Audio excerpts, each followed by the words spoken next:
প্রতিষ্ঠাকাল থেকেই এই বিশ্ববিদ্যালয় ইংরেজ সরকারের চাহিদা মতো নেতা নেত্রী, আমলা, লুটেরা, বণিক, সামসা, শিক্ষক, বুদ্ধিজীবী, নানান পেশাজীবী তৈরির একটা কারখানায় পরিণত হয়। পূর্ব বাংলার খেটে খাওয়া কৃষক, মজুর, শ্রমিকদের হাড় ভাঙা পরিশ্রমের টাকায় গড়ে ওঠা এই প্রতিষ্ঠান শুরু থেকেই স্বদেশবাসীর উন্নয়নের উদ্দেশ্য এবং লক্ষ্যের সাথে বিশ্বাসঘাতকতা করছে।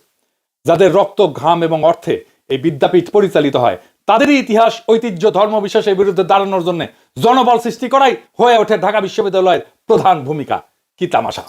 তবে আপন কৃষ্টি, সংস্কৃতি এবং দেশপ্রেমে উদ্বুদ্ধ হাতে গোনা অল্প কিছু দেশপ্রেমিক মানুষও এই বিশ্ববিদ্যালয় থেকেই বাড়াইছে। ভাবাদর্শগত ঝোঁকের কারণে এই শিক্ষা প্রতিষ্ঠানের শিক্ষক শিক্ষার্থীরা নিজেদের অজান্তেই এখনো ইংরেজ উপনিবেশিক সংস্কৃতি দিয়ে আচ্ছন্ন হয়ে আছে। 47-এ দেশ স্বাধীনের 78 বছর পরেও এখনো তারা ব্রিটিশ রাজের রাজধানী কলকাতাকেই কেন্দ্র মনে করে তাদের। কালের বিবর্তনে কলকাতা ইন্ডিয়ার একটা পরিত্যক্ত স্মৃতিতে পরিণত হইলেও তাকেই মানদণ্ড ধরে এবং অনুসরণ করে এরা তথাকথিত উচ্চস্তরে উন্নীত হওয়ার চেষ্টা চালায়। লোভের এই লক্ষ্যস্থল কলকাতায় তাদেরকে ক্রমশ মুসলিম বিদ্বেষী করে তোলে। এর চূড়ান্ত পরিণামে পশ্চিমী তাদের ক্যাবলায় পরিণত হয়। ঢাকা বিশ্ববিদ্যালয়ের শিক্ষাক্রমে উত্তীর্ণরা এখনো ইংরেজদের তৈরি সেই সিস্টেম বা ব্যবস্থাকে অনুসরণ করে চলতেছে। এখনকার জ্ঞান উৎপাদনের সিলসিলা পুরোপুরি পশ্চিম কেন্দ্রিক, যেটাকে ইংরেজিতে বলে ইউরোসেন্ট্রিক।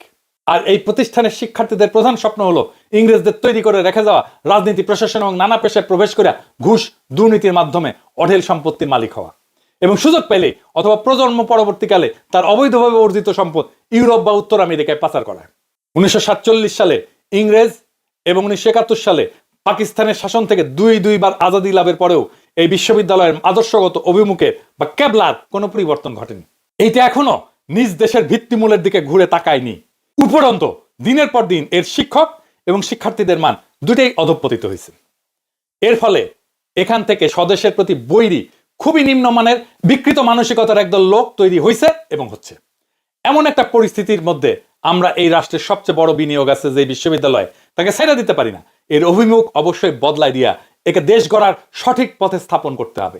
ঢাকা বিশ্ববিদ্যালয়ের বাংলা বিভাগের প্রথিতযশা অধ্যাপক মরহুম আহমেদ শরীফ ঢাকা বিশ্ববিদ্যালয়ের শিক্ষকতা জীবনের অভিজ্ঞতা এবং রাজনৈতিক হস্তক্ষেপ, সহকর্মীদের মধ্যে নীতিহীনতা এবং সামগ্রিকভাবে জ্ঞান চর্চার পরিবেশের অধঃপতনের বিস্তারিত এবং কঠোর চিত্র তুলে ধরে বিভিন্ন সময় লেখা, সাক্ষাৎকার, বক্তব্য ব্যাপক সমালোচনা করছেন।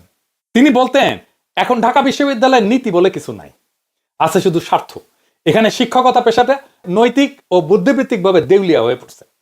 মনীষী আহমেদ ছফা তার ধ্বস্ত বিধ্বস্ত বিশ্ববিদ্যালয় প্রবন্ধে বাংলাদেশের শিক্ষা ব্যবস্থা, বিশেষ করে ঢাকা বিশ্ববিদ্যালয়ের এই বিবর্তনের কঠোর সমালোচনা করছেন।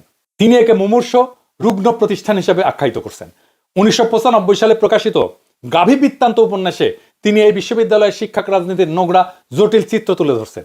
এখানে উপাচার্য পদ সহ অন্যান্য পদের জন্য শিক্ষকদের মধ্যে যে ধরনের নৈতিক স্খলন, রাজনৈতিক আনুগত্য এবং ক্ষমতার জন্য কারাকারি দেখা যায়, এর হীনমান এবং রুচিশূন্যতার বর্ণনা মেলে তার ওই গাভী বৃত্তান্তে। এর মাধ্যমে তিনি দেখাইছেন কিভাবে প্রগতিশীল এবং অসাম্প্রদায়িক মতাদর্শের কথা বলতে বলতে এই শিক্ষায়তনকে একটা বন্ধা, নিষ্ফলা, অকেজো প্রতিষ্ঠানে পরিণত করা হয়েছে। আহমেদ ছফা বহু আগেই 1975 সালে যে নোংরা এবং লজ্জাজনক রাজনীতির সমালোচনা করছিলেন তা এখনো বিদ্যমান এবং চলমান আছে। তার মতে ঢাকা বিশ্ববিদ্যালয় এখন জ্ঞান বিতরণের কেন্দ্র না, বরং ক্ষমতা এবং সম্পদ আহরণের একটা লড়াইয়ের ক্ষেত্র। দার্শনিক চিন্তক কবি ফরাদ মজার তার বিভিন্ন লেখায় এবং বক্তৃতায় বলছেন যে ঢাকা বিশ্ববিদ্যালয় মরে গেছে। এটা এখন মরচে পড়া দপ্তরি ব্যবস্থা, যেখান থেকে বছর শেষে কিছু সনদ বিতরণ ছাড়া আর কিছু হয় না। এর সাথে জ্ঞান বিজ্ঞান বা শিক্ষার কোনো সম্পর্ক নাই। এটা ক্ষমতাসীন রাজনীতির বৌদ্ধিক দাস অথবা ইন্টেলেকচুয়াল স্লেভে পরিণত হয়েছে এবং এই প্রতিষ্ঠান থেকে সৃজনশীলতা বা মুক্ত চিন্তা আশা করা বৃথা। অধ্যাপক সলিমুল্লাহ খান তার বিভিন্ন প্রবন্ধ, নিবন্ধ ও বক্তব্যে ঢাকা বিশ্ববিদ্যালয়ের দুরবস্থার কথা তুলে ধরছেন। তার মতে বাংলাদেশ প্রতিষ্ঠার পর গণতন্ত্রায়নের নামে দেশের সবচেয়ে গুরুত্বপূর্ণ এই উচ্চ শিক্ষা প্রতিষ্ঠানকে একটা উর্বর, ফলনশীল এবং কার্যকর বিশ্ববিদ্যালয় হিসেবে বিকশিত হয়ে না দিয়ে পুরোপুরি ধ্বংস করা হয়েছে। এখন এখানে কোনো শিক্ষা, গবেষণা, জ্ঞান বিজ্ঞান এই সমস্ত একাডেমিক কাজকর্ম আর হয় না।